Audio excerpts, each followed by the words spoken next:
There are tons of WWE matches and moments that are available for you and me to watch. However, locked away in the archives, there are some dark videos that are strictly off limits. Even if you were allowed to see them, you probably wouldn't want to. May 23rd, 1999 will forever be an infamous date for wrestling fans. It was a Sunday, and WWE is hosting a show called Over the Edge. The event was being broadcast on pay-per-view with over 400,000 people watching and over 16,000 fans in attendance at the arena. The third match of the event involved Owen Hart, who was playing a masked superhero called the Blue Blazer. Fitting with the character, Hart was going to use a harness to descend from the top of the arena into the ring. Owen Hart had done a similar stunt a few months ago, so it seemed fine. However, at Over the Edge, as Hart began his descent, the harness disengaged. The wrestler fell 70 feet and landed chest first on the ring rope. While the cameras did film the fall, viewers watching on TV did not see it because a pre-recorded interview was playing when the accident happened. Once the interview ended, the cameras had been moved away from the ring to not show the horrifying scene.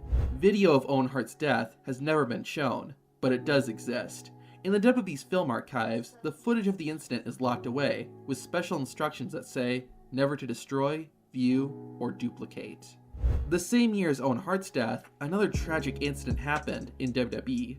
On October 5th, 1999, WWE was hosting SmackDown.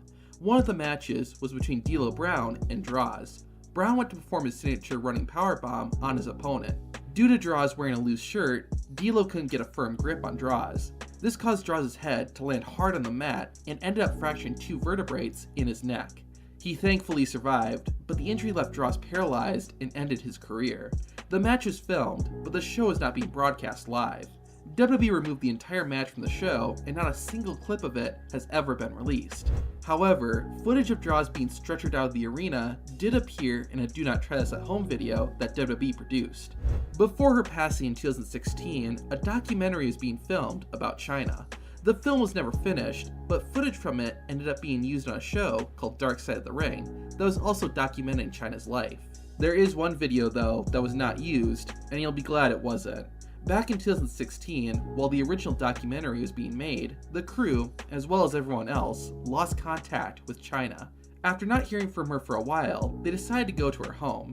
The documentary crew was recording as they went inside, and unfortunately, they found Chyna dead inside her home. It's unknown if the footage still exists, but it's unlikely it'll ever be shown. In 2005, WWE released a documentary titled The Self-Destruction of the Ultimate Warrior. Warrior and WWE did not have a good relationship, and through this documentary, WWE painted Warrior in a bad light, damaging Warrior's legacy and career. WWE had plans in motion to produce another DVD on Bret Hart, who they also didn't like. The DVD would put Hart in a negative light, and WWE had conducted interviews with people who helped tell a certain story. Before the documentary was released, Bret Hart and WWE made up, and a more positive documentary was produced about Bret's career.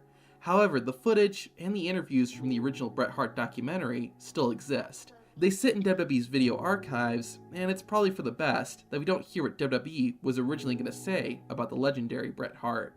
One moment that you will want to see is when a fan got into the ring at WrestleMania. Watch this video to see what happened.